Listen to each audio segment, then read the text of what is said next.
अस्सलाम वालेकुम। Virtual university के स्टूडेंट्स के लिए नई वीडियो हाजिर है। तो आज मैं आपको बताऊंगा HRM-MGT 501 के इम्पोर्टेंट टॉपिक्स और जो शॉर्ट कोर्स करके दूंगा जो आपको मिड टर्म्स एग्ज़ाम में जो है ना आसानी होगी देने के लिए पेपर्स। तो आज मैं आपको मेन चैप्टर्स और उनके जो मेन टॉपिक्स हैं वो बता दूंगा। इसमें आपको बेहतरी आएगी क्योंकि 60-70% आपका पेपर हो जाएगा और आप पास भी हो जाएंगे, क्योंकि वर्चुअल यूनिवर्सिटी जो है ना वो कॉन्सेप्चुअल पेपर ही देती है ज़्यादातर इन सब्जेक्ट में। HRM-MGT 503 इकोनॉमिक्स के सब्जेक्ट जो हैं इन सब में, तो इनकी आज मैं कॉन्सेप्चुअल टॉपिक्स आपके साथ डिस्कस करूँगा और कैसे आपने कॉन्सेप्चुअल टॉपिक्स के लिए तैयारी करनी है। तो आ जाते हैं सबसे पहले हम इंट्रोडक्शन के ऊपर। HRM की इंट्रोडक्शन होगी, यहाँ पे डिस्क्राइब और ये जो तीनों हैं इनकी आपने डेफिनेशन याद कर लेनी है बस। और आपकी इंट्रोडक्शन जो है ना describe HRM, explain why are we concern about HRM, discuss road map of HRM। मतलब कि ये आपको ह्यूमन रिसोर्स मैनेजमेंट वो चीज़ है जहाँ पे बहुत सारे लोग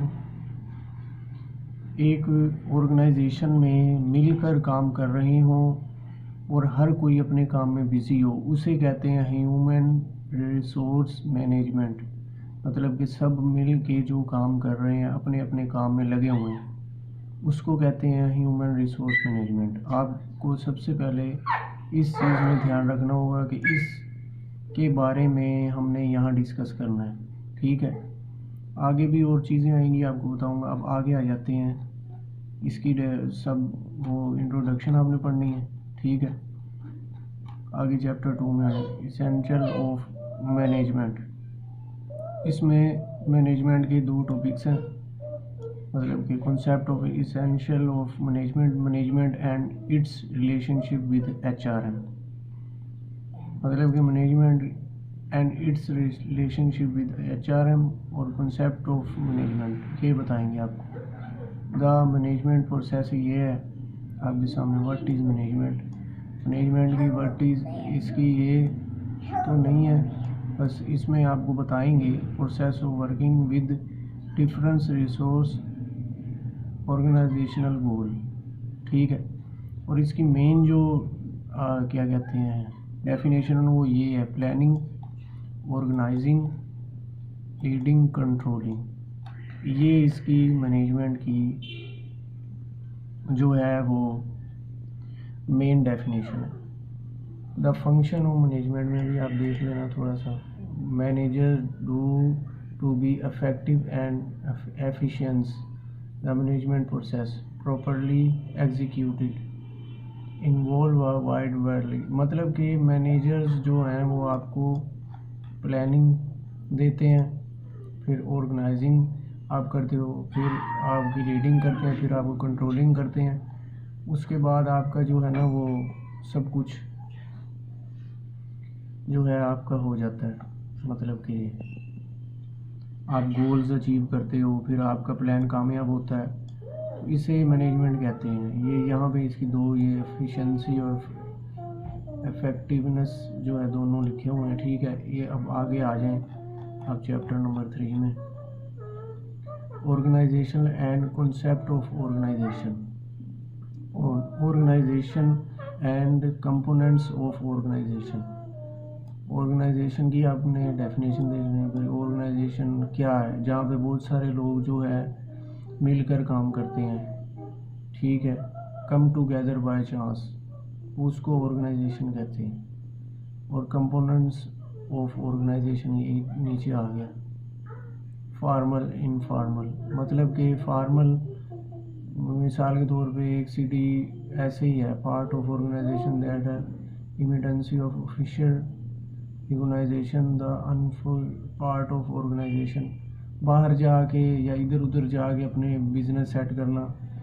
फॉर्मल, इनफॉर्मल इसमें यही आ जाता है। कंपोनेंट्स ऑफ ऑर्गेनाइजेशन में टास्क, पीपल, स्ट्रक्चर, टेक्नोलॉजी आ जाती है, ठीक है। ये चीज़ें आपने याद करनी है। आगे आ जाते हैं,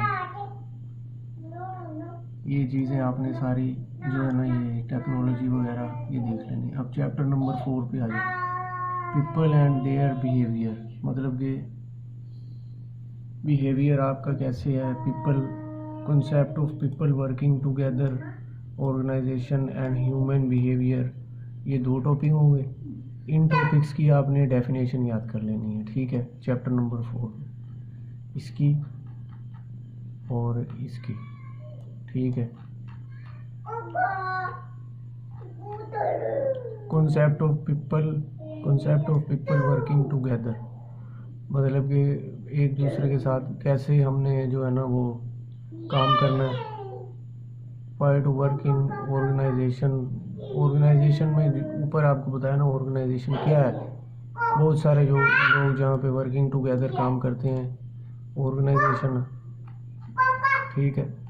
और ये organisations and human behaviour, skill, personality, attitudes, value, the environment, ये आपने इसकी जो है ना याद कर लेनी है, जो इसकी है पड़ी। फिर आगे आपने चैप्टर नंबर 5 पे आ जाना, individual versus group behaviour. Individual आपको पता है कैसे, ये 3 इसके टॉपिक्स हैं। इंडिविजुअल जो है आपके सामने है, why focus on individual are important units of any organisation. मतलब कि इंडिविजुअल जो है ना वो यूनिट्स होते हैं एनी ऑर्गेनाइजेशन के, अलग पार्ट होता है वो, जहाँ पे बंदे अपना इंडिविजुअल काम करते हैं। और इसका और वर्सेस ग्रुप बिहेवियर में फ़र्क आपने बयान करना है। एक ये ग्रुप हो गया बी, ये 3 आपने टॉपिक्स की सिर्फ डेफिनेशन आपने करनी है यार, इंडिविजुअल, ग्रुप की और टीम की। टीम एक कैसे काम करती है, कैसे वो अपना एक गोल सेट करती है, कैसे वो अपने आप में एक दूसरे के साथ सही तरह रहते हैं, एक दूसरे से अपना ट्रस्ट कैसे काम करते हैं। वो टीम है, एक टीम की तरह काम करना है। एक ग्रुप है, ग्रुप रूल्स होते हैं, ठीक है। एक टीम होती है जिसने अपना गोल अचीव करना है, ठीक है। तो इंडिविजुअल भी आपको पता है अकेला बंदा काम करता है। आगे हम आ जाएंगे चैप्टर नंबर 6 में, personal management and human resource management. इसको आप छोड़ दें, चैप्टर नंबर 6 को, इसको 7 को भी छोड़ दें,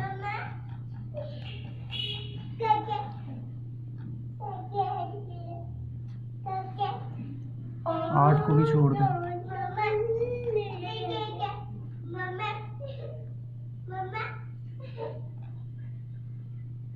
function and environment of HRM, lesson number 9, chapter number 9 को आपने देख लेना। इन दोनों की आपने डेफिनेशन याद कर लेनी। Function of human resource management, ठीक है। इसमें आपने some aspects of the human resource management function में actually too more significant in smaller firms than larger ones, ठीक है। इसकी आपने डेफिनेशन याद कर लेनी है। ये अब function of HRM department, human resource department के जो फंक्शन होते हैं वो आपने याद कर लेना। Employ labour relation, staffing, human resource development, compensation and benefit, safety and health. Human resource development जो है ये भी आपने याद करनी। A major function that consist not be only training development. ये 2 आपने बस याद करनी, इनकी डेफिनेशन, फिर आपने आगे आ जाना। आगे कुछ भी याद ना करें, कुछ नहीं आना, मेन चीज़ें ही आती हैं। Line and staff aspect of HRM, इसको आप जो है ना ये लेफ्ट कर दें। Legal contacts of HR decision, हाँ ये लीगल वाला जो है ना ये आप इसकी डेफिनेशन जो है ना ये याद कर लेना।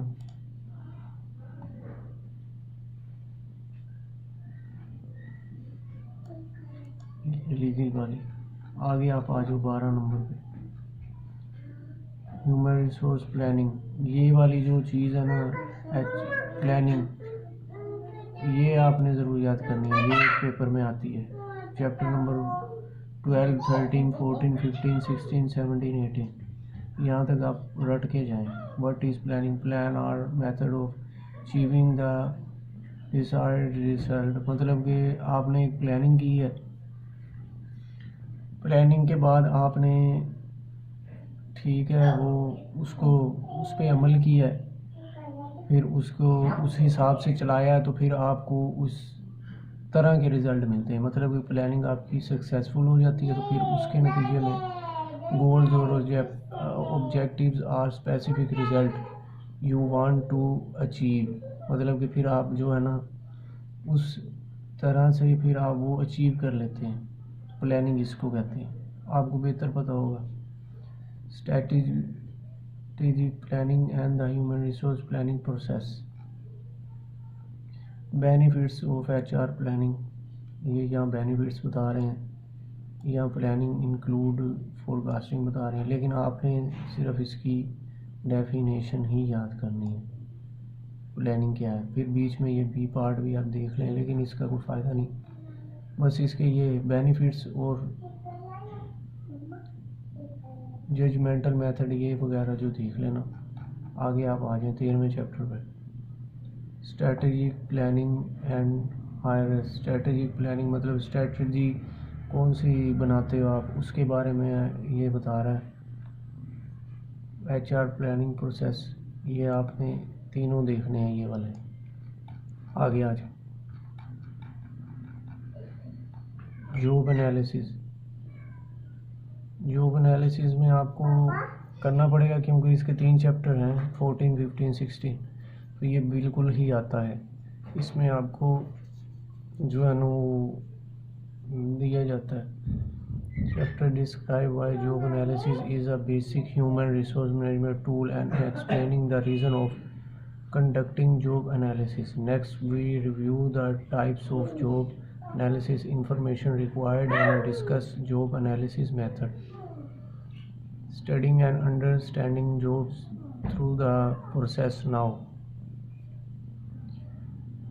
Major duty activities required condition and under, मतलब कि ये जो HRM की जॉब वगैरह होती है ना, उसका एनालिसिस वगैरह टास्क होते हैं, ड्यूटियाँ होती हैं। तो जॉब एनालिसिस डिफाइन है इसका वो रहा, क्या कहते हैं, इंट्रोडक्शन, ये आपने देख लेना जो है। यहाँ भी ये HRM प्रोग्राम, फिर इसमें सब कुछ बता रहे हैं ना, safety and health, employees labour relation, क्या क्या करना पड़ता है। फिर नीचे आ जाओ, जॉब एनालिसिस ये वाला आ गया, जॉब एनालिसिस प्रोसीजर, ठीक है। फिर आगे कंटिन्यू हो रहा है, human resource planning, forecasting techniques, ये आपने ज़रूर करना है। तो 14, 15, 16, ज़्यादातर 15 और 16 देख लें, वही एक ही बात आ रही है इसमें।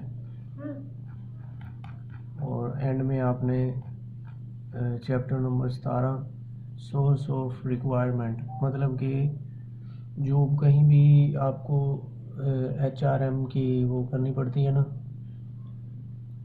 तो उसके लिए आपको ना ये रिक्वायरमेंट वगैरह जो है ना, ये होता है पोटेंशियल जॉब एप्लीकेशन। रिक्वायरमेंट जो है आपकी वो होती है identify requirement, evolute requirement process.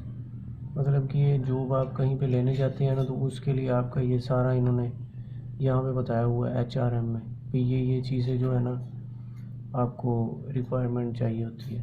तो इसमें आपने ये याद रखना है, इसका MCQs भी आता है। तो ये selection, explain the selection process, मतलब कि सिलेक्शन प्रोसेस कैसे, इंटरव्यू और क्या कहते हैं, टेस्ट लेते हैं, इंटरव्यू लेते हैं। Describe environmental factor affecting the selection process, ये वाला। आपको centralise screening process, generally identify steps in selection process, ये तीनों आपने स्टेप याद करने हैं, ठीक है। बकाया इसका मैं करने लग गया तो ये पूरा घंटे का लेक्चर हो जाएगा। बस आज के लिए ये मिड की प्रिपरेशन मैंने यहाँ सेंड की है।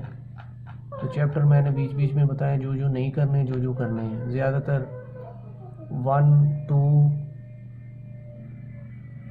चैप्टर नंबर 1 करना, 2 करना, 3 करना, 4 या 5 भी कर लें, ठीक है।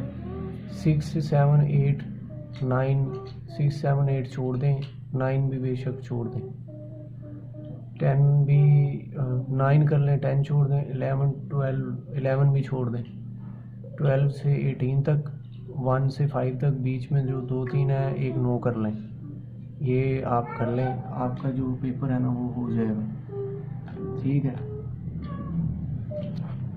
ओके, और चैनल को सब्सक्राइब भी करिएगा, लाइक भी करिएगा।